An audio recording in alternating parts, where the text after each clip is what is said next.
Assalamu alaikum everyone, and welcome back to Medina TV. So as you guys can probably see, it's just going to be me in this video because I'm going to be sharing a personal story. It's my convert story. And just a few things before we get into the video. So my wife and I post videos every week. If you're interested in inspirational Islamic content, couple challenges, lifestyle vlogs, be sure to hit that subscribe button. And also click the post notification. It's like a bell icon and it's going to notify you every time we post. In this video I'm going to talk about my transition from Christianity to Islam, and in no point in this video do I mean to disrespect any religious belief. And I love my family and I have no intention here to disrespect them as well. I'm just going to tell you guys my story and how I came to Islam. My process of coming to Islam was very gradual, and I'm going to take you guys through the different stages of my life because that's going to give you the full picture of how I came to Islam.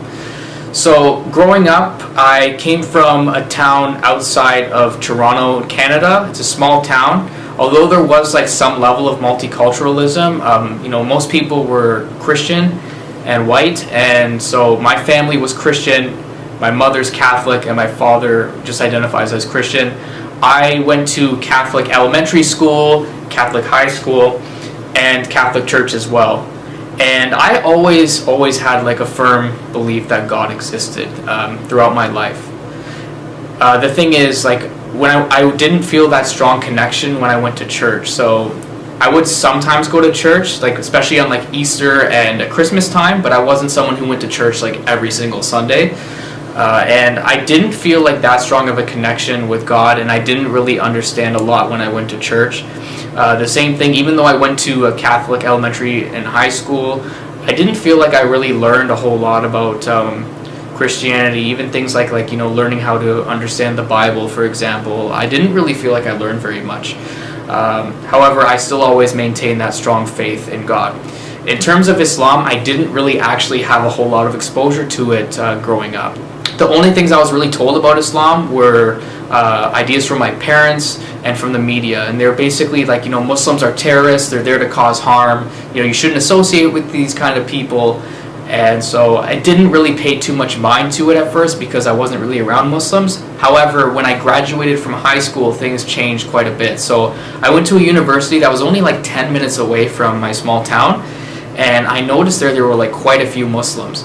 And my family always cautioned me, don't get too close to these people. If you want to work together with them, that's fine, but don't get too close. And so that first year of university, I'd say, is the first time I started questioning my faith a bit as a Christian. And there was a period where I actually came across someone who was Christian online, and this was completely unintentional and completely random. And over time I started chatting with them a little bit, and then they started telling me a little bit about their beliefs. And this made me feel good at first because I felt I had connected with someone who was Christian. The school I was at, there were a lot of Muslims and people I didn't feel as strong of a connection with in terms of religion. So it was kind of bringing me back to where I was before university. And so this person started actually telling me their beliefs about Christianity, and then they started telling me how to read the Bible. And at first I was a little bit skeptical, but over time they kept convincing me to start reading the Bible, but to read it in a literal way. So to take basically biblical verses and read them word for what they mean. And at that point I started getting more and more immersed into it and what they were telling me, and that's when things got a little bit weird. So I started reading literal Bible verses, and there'd be verses saying the family will separate, the moon is going to turn blood red when the day of judgment comes. And I know it sounds crazy to hear that, but this person, I feel they actually use legitimate brainwashing techniques. And so I got a little bit off path for a bit. My family and friends were concerned about that. So my family actually contacted the chaplain from my high school, and chaplains basically are there to try to get people who are in spiritual crisis back on track. So he ended up chatting with me, and he basically taught me the importance of reading the Bible, not literally, but taking into account the historical context of what the verses mean. And from chatting with him, he pretty much got me back on track, realizing how extreme I was acting. And so that brought me back to just being regular and Christian again. So a few years went by and everything was going well, and then I ended up meeting with Mubina, and we actually have a story about how we met, but I'm just going to summarize the parts that are relevant to my story as through my conversion to Islam. So we met through an online group, and at first I was like, okay, let's work together. And so we ended up taking a lot of courses together, and over time we started developing some level of a bond, and my family kind of took note that we were working together for quite a bit, and they started discouraging me from talking to her. She's like, you guys are talking together too much. Although it's about work, you should keep a distance. And so I kind of got pressured, and it got to a point where I cut off my relationship with Mubina completely for like a week or two, and we ended up reconnecting after that because we had worked together so much that I kind of like enjoyed talking to her. But obviously I knew like there was a distance between us, and she was Muslim, I was Christian. But as we continued to get to know each other, there would be times when Mubina would actually ask me questions about my faith in Christianity. She would ask me questions like, why do you guys keep a Christmas tree? Why do you guys believe in the Holy Trinity? And why do you eat pork? Those are just some examples. And I tried to give her explanation as to why we did those things, but I felt like my answers for her were not making sense. So she ended up actually contacting the chaplain that helped me earlier, and even his answers weren't really resonating with her at all. And there would be times when I would actually ask her questions about Islam just out of curiosity, but whatever she would tell me about it, I would kind of like shoo it away and just be like, no, it's okay, I don't want to learn too much about this. Because I knew that if I actually started liking anything about Islam, that my family would have a conflict with me. So I had to kind of like pretend, like just not take any interest in it. And so things started changing a lot around the time when we graduated. My family noticed how many years we were working together, and they started like making jokes, saying things like, oh, you guys are probably going to get married. We even got to a point where my mother and sisters took me in the kitchen, and they're like, listen, we know that you guys have been talking quite a bit. Are you going to convert out of Christianity to be with this girl? Like, are you serious about being Christian? And I was kind of shocked by that conversation, but I was like, no, I assure you guys, I'm Christian, I'm firm in my belief, you have nothing to worry about. And I feel like that's kind of where the start of the misunderstandings happened with my family.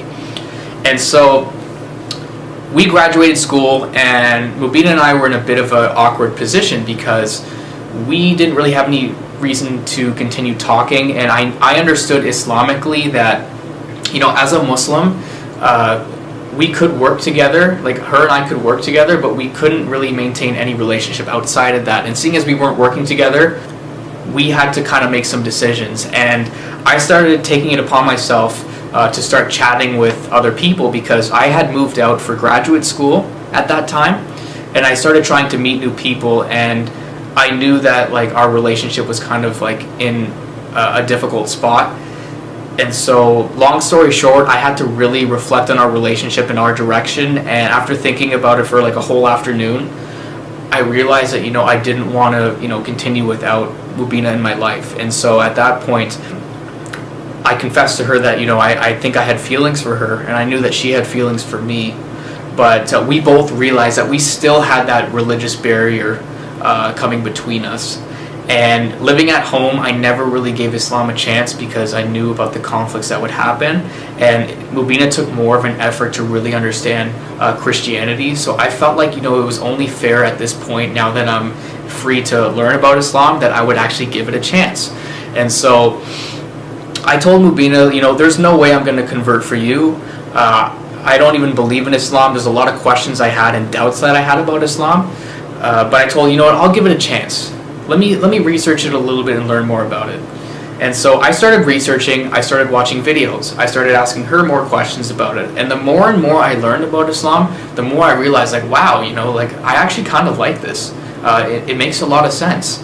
And for example, one of the first things I started learning about Islam and started implementing in my life was the halal food. And I knew that to really understand Islam, I have to start like implementing some of the practices and teachings of Islam.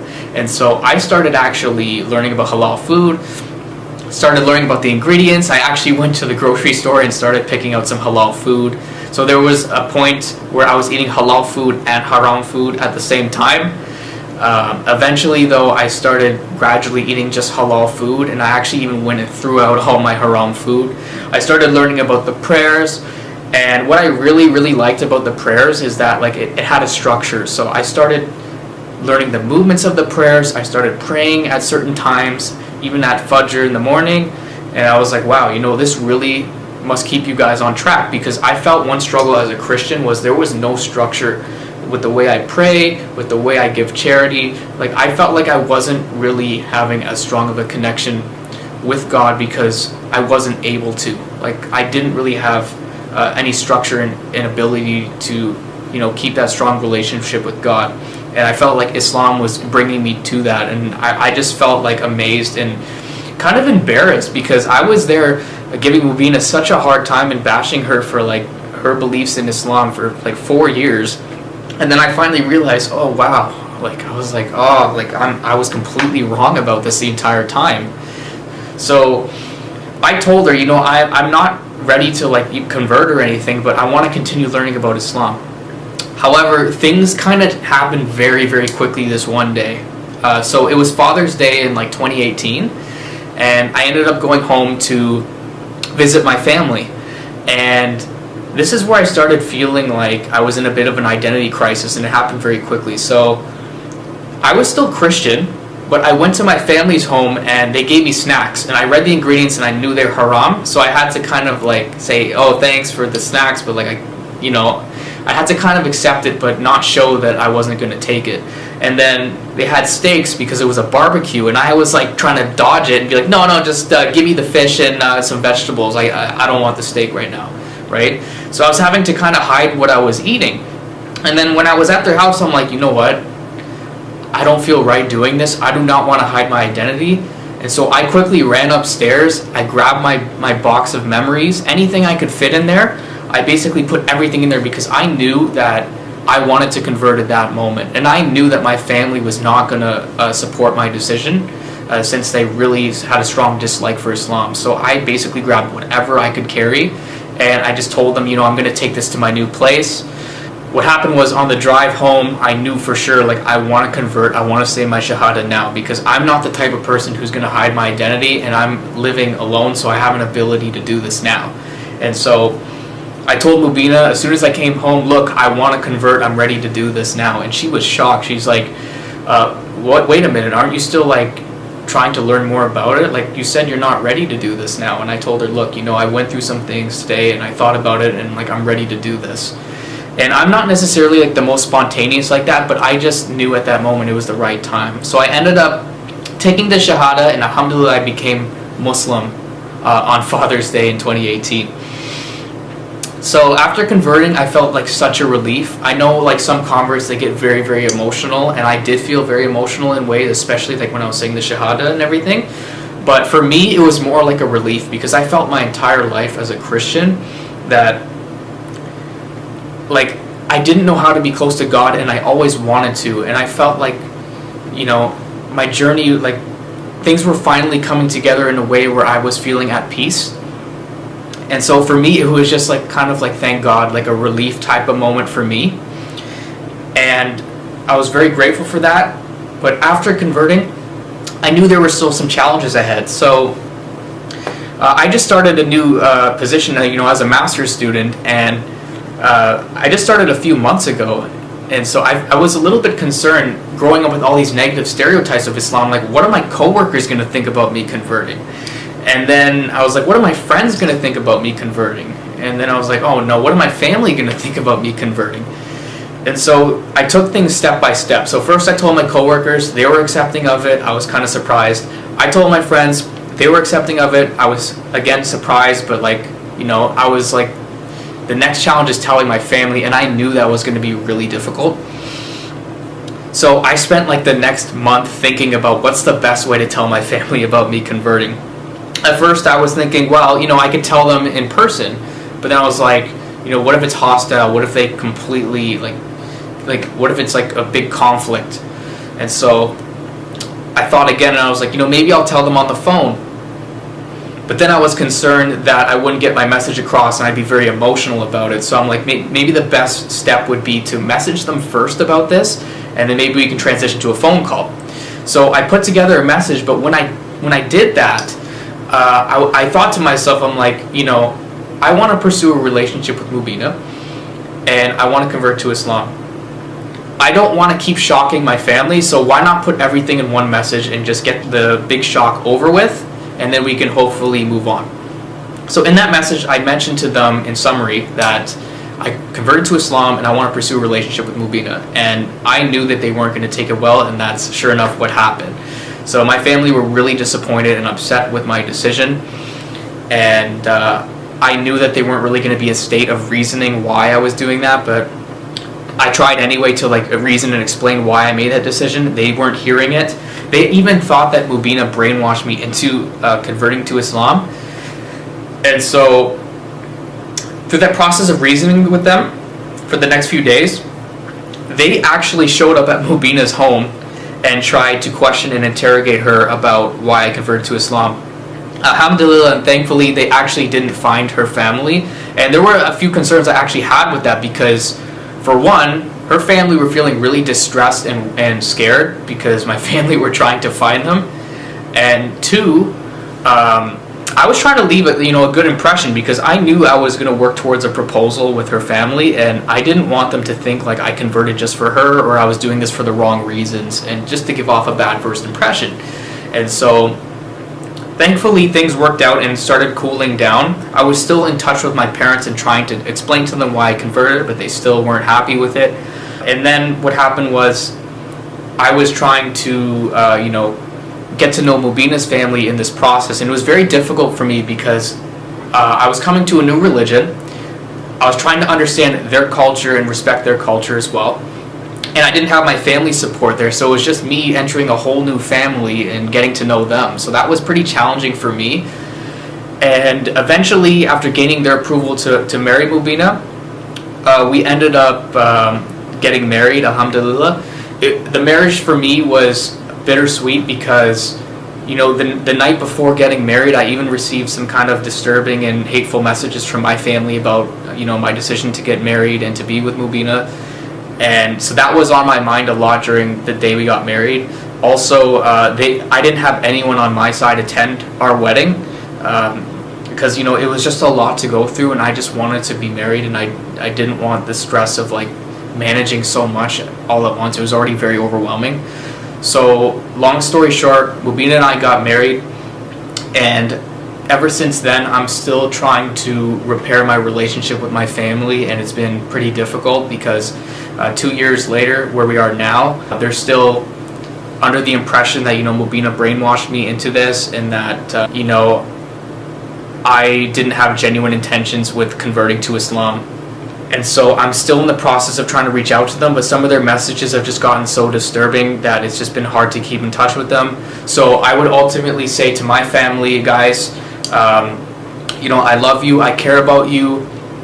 I'll be honest with you, I never researched Islam before coming and living where I am now.